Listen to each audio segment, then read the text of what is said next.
اسی طرح صحابہ کرام بھی ہمارے لیے مقدس شخصیات ہیں. تو اہل سنت اور اہل تشیع دونوں کو چاہیے کہ ایک دوسرے کے مقدسات کی خاطر رکھتے ہوئے زندگی گزارے. اور اتحاد تب ممکن ہے کہ جب ہم ایک دوسرے کے مقدسات کا احترام کریں گے. اور اس دور میں بھی آپ نے پتہ ہے کہ جو پرانے اہل تشیع بزرگ جو کتابوں میں لکھے گئے ہیں ان کے ہاں اہل سنت کی مقدسات کا احترام واجب ہے. اور ان کا بے ادبی اور ان کی گستاخی کفر اور حرام ہے. بالکل. لیکن میں ان بزرگوں سے کہنا چاہوں گا جو آج کل اقتدار میں ہیں یا کسی تنظیم کے بڑے ہیں یا کسی ادارے کے بڑے ہیں، وہ اپنے نیچے جو طبقہ ہے ان کو سمجھائیں، اسی انداز سے سمجھائیں کہ ہمارے بزرگوں نے لکھا ہے. ویسے بھی کسی بھی گستاخی بے ادبی یہ کوئی اچھی چیز نہیں ہے. مذہب چھوڑو نہیں، دوسرے کا چھیڑو نہیں. گستاخی بے ادبی کوئی اچھی چیز نہیں ہے. ایک صحیح انسان کے لیے، ایک صالح انسان کے لیے کسی کی بے ادبی یہ ویسے بھی اچھی چیز نہیں ہے. اور پھر کسی کی مقدسات کو نشانہ بنانا، ان کی بے ادبی، یہ تو سب سے بڑا جرم ہے. تو انشاءاللہ لوگ کام کر رہے ہیں، ہم بھی کوشش کرتے ہیں کہ اتحاد ہو اور سب ہم قرآن و اہل بیت کے اوپر جمع ہو. تو اتحاد کا ایک صورت میرے ذہن میں یہ آتا ہے، الحمدللہ ہم کوششیں کر رہے ہیں. تو بزرگوں سے بھی جو ہر مسلک کے بڑے ہیں اور ہر تنظیم کے بڑے ہیں ان سے بھی یہ کہوں گا کہ اپنے مقدسات کی حفاظت، ان کی تعظیم کرتے ہوئے مقابل کی مقدسات کی تعظیم رکھے اور احترام رکھے. صحیح. اچھا، جب سے آپ کا وہ شعر وائرل ہوا، میرے خیال سے وہ آپ نے شعر پڑھا تو وہ جیسے جنگل میں آگ لگ جاتی ہے نا، ایسے وہ پھیلا. اور میرے خیال سے لاسٹ اگر میں نے پچھلے مہینے دیکھا ہو تو وہ 1 لاکھ سے اوپر لوگوں نے آپ کو دیکھا ہے اس میں اور بڑا پسند کیا ہے. تو اس کے بعد جب آپ کی اتنی حوصلہ افزائی ہوئی، وہ شعر آپ کی پہچان بن گیا، لوگ آپ سے محبت کرنے لگے، چاہے وہ اہل تشیع ہوں یا اہل سنت ہو، آپ کے قریب آنے لگے.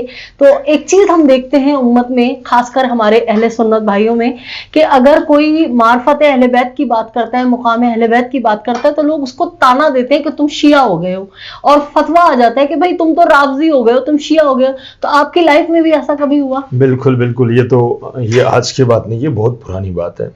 جیسے ہمارے محدثین کے اندر امام نسائی رحمۃ اللہ علیہ، جس نے خصائص علی کے نام سے ایک کتاب لکھی، اس کے اوپر فتوے کیا، اس کو شہید کر دیا گیا. جی مرڈر کر دیا تھا ان کا، اس کو شہید کر. اس طرح امام شافعی بہت بڑے امام ہیں. جی. تو ان کے بھی اشعار موجود ہیں. مجھ پہ بھی بہت زیادہ فتوے لگتے ہیں، پیٹھ پیچھے باتیں بھی کرتے ہیں، لیکن مجھے اس بات سے خوشی کی بات ہے کہ مجھے شیعہ کہا جائے. اور آپ کہیں گے کہ بھئی یہ کون سی خوشی کی بات ہے؟ خوشی کی بات اس لیے کہ مجھے اہل بیت کی محبت میں شیعہ کہا جاتا ہے، نہ کہ صحابہ کرام کے بغض میں. اور اس کی بنیادی وجہ آپ کو یہ بتاؤں کہ امام شافعی ہمارے مسلک کے، اہل سنت کے مسلک کے زمانے کے بڑے امام گزرے. ان کا ایک شعر جو ہے نا بہت زیادہ مشہور ہے اور ان کی ہر کتاب میں لکھی ہوئی ہے کہ ان کان حب آل بیت رفضاً فلیشہد الثقلان انی رافضی. اگر اہل بیت آل رسول سے محبت یہ رافضیت اور شیعت ہے، فلیشہد الثقلان انی رافضی، جن اور انس دونوں گوار ہو، مجھ سے بڑا کوئی رافضی نہیں ہے. واہ. اس کی بنیادی وجہ یہ تھی کہ ان کا گناہ ایک ہی تھا، محبت اہل بیت. حالانکہ جو فتوے لگاتے ہیں، جو اس طرح کہتے ہیں، وہ امام شافعی پر صحابہ کرام کی ذات میں ایک کمی ثابت کر کے دکھائے، نہیں دکھا سکتا. اس لیے کہ ان کا گناہ، ان کو جو کمی کے نشانہ بنا کر شیعت اور اس کے فتوے لگاتے تھے، تو فتویٰ اس نے یہ شعر تب پڑھا کہ جب ان کے اوپر فتوے لگیں. تو الحمدللہ ہمارے اوپر اگر یہ فتوے لگیں، یہ محبت اہل بیت میں ہوں گے، نہ کہ نعوذ باللہ بغض صحابہ میں. الحمدللہ حضور علیہ الصلوۃ والسلام کی ہر نسبت سے محبت رکھتے ہیں، عقیدت رکھتے ہیں، چاہے وہ صحابہ کرام کی نسبت ہو. صحابہ کرام جس نے ہمیشہ رسول اللہ صلی اللہ علیہ وآلہ وسلم کی زندگی میں غلامی میں زندگی گزاری ہے. اسی طرح چاہے وہ ان کی ازواج مطہرات ہو جو حرم مصطفیٰ ہے، ہم ان کا احترام رکھتے ہیں، عقیدت رکھتے ہیں، وہ ہمارا ایمان ہے. اسی طرح اہل بیت جو سب سے بلند و بالا، جو رسول اللہ صلی اللہ علیہ وآلہ وسلم کا گھر ہے، اس کا احترام بعینہ ہی ایمان ہے. تو ان فتووں سے مجھے کوئی فرق نہیں پڑتا.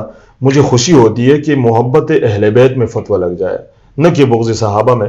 اور جو ہمارے بزرگ امام ابو حنیفہ رحمۃ اللہ علیہ، وہ بھی شہید اہل بیت ہیں. اس نے امام زید کے مقابلے ساتھ کھڑا ہو کر فرمایا کہ اگر آج امام زید کے ساتھ کھڑا ہونا بنو عباس اور بنو امیہ کے دور میں، اہل بیت کے ساتھ پھر امام زید کے ساتھ کھڑا ہونا ایسا ہے جیسے کوئی شخص بدر میں رسول اللہ کے ساتھ کھڑا ہو. ان کو بھی شہید کر دیا گیا. تو یہ پرانی روایات ہیں. الحمدللہ ہمیں خوشی ہوتی ہے کہ ہم پر فتویٰ لگے محبت اہل بیت میں، یہ ترتیب ہوتی ہے۔ یا علی تیرا ہنسی نام بھلا لگتا ہے، یا علی تیرا ہنسی نام بھلا لگتا ہے، لوگ تیرے عشق میں کہتے ہیں کافر، مجھ کو یہ الزام بھلا لگتا ہے۔ شاہ جی نے اس اشعار کی تشریح کی ہے کہ اگر عشق محبت اہل بیت اور محبت علی میں اگر کوئی ہمیں کافر کہہ رہا ہے تو ہمیں اچھا لگے گا، اگر کوئی ہمیں شیعہ کہہ رہا ہے تو ہمیں اچھا لگے گا، کیونکہ کائنات جو مالک کائنات نے تخلیق کی ہے نا وہ صرف ان عظیم ہستیوں کے لیے کی ہے۔ شاہ جی سے باتیں تو ہوتی رہیں گی۔ شاہ جی آپ کا جو وہ شعر جو آپ کی پہچان بنا، جس نے آپ کو عزتوں کی عظیم تر بلندیوں پہ پہنچا دیا، تو وہ اشعار میرے ویورز کی نظر کیجئے۔ وہ اشعار تو مجھے اس طرح پورے یاد نہیں ہے، وہ تو ہم تبلیغ میں الحمدللہ سال بھی لگائے ہیں پورے پاکستان میں، تو وہ رمضان کا مہینہ تو سیروزے پہ گئے ہوئے تھے، وہ جو میرے ساتھ مامورین تھے وہ تھوڑے مستی کرتے تھے، پھر جب ہم واپسی آ رہے تھے تو ایک جنگل پہ کھڑے ہو کے وہ اشعار میں نے لکھے تھے، میں نے ادھر پڑھ لیے۔ تو اب آپ کی باتیں ہر جگہ پہنچے، ہر کسی نے سنے ہیں۔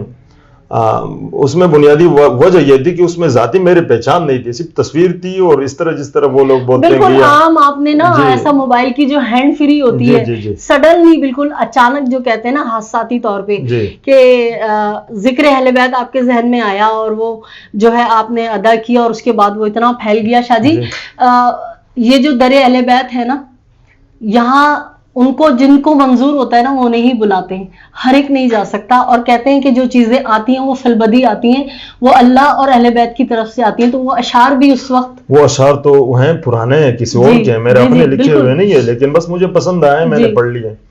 تو اگر میں 2-3 اشعار یاد ہو تو انشاءاللہ آپ کو سنا دیتے ہیں۔ بالکل سنائیے جی۔ تو پھر انشاءاللہ وہ اشعار یہ تھے کہ بت بنانے میں تو شامل تھے قبیلے سب کے، بت بنانے میں تو شامل تھے قبیلے سب کے، پر بت شکن صرف علی ہے یا علی کے بیٹے۔ اور پھر آگے فرمایا لفظ منی نے بتایا کہ محمد جیسے، لفظ منی نے بتایا کہ محمد جیسے، من وعن صرف علی ہے یا علی کے بیٹے۔ سبحان اللہ۔ یہ تو میں سمجھتا ہوں کہ یہ بہت سارے احادیث کی وہ ٹکڑے ہیں، وہ تشریح ہیں۔ جی۔ پھر آگے شعر فرماتے ہیں کہ سب کی قبریں ہیں ٹھکانے ہیں مدینے میں، مگر کائنات کو اللہ رب العزت نے اہل بیت کی وجہ سے تخلیق کیا، پیدا فرمایا۔ فرماتے ہیں کہ سب کی قبریں ہیں ٹھکانے ہیں مدینے میں، مگر بے وطن صرف علی ہے یا علی کے بیٹے۔ پھر آخری شعر فرماتے ہیں کہ آج بھی گنبدِ خضرا سے یہ آتی ہے صدا، آج بھی گنبدِ خضرا سے یہ آتی ہے صدا، کاش زہرا کی لحد تک میرا سایہ ہوتا، بے وطن صرف علی ہے یا علی کے بیٹے۔ والسلام۔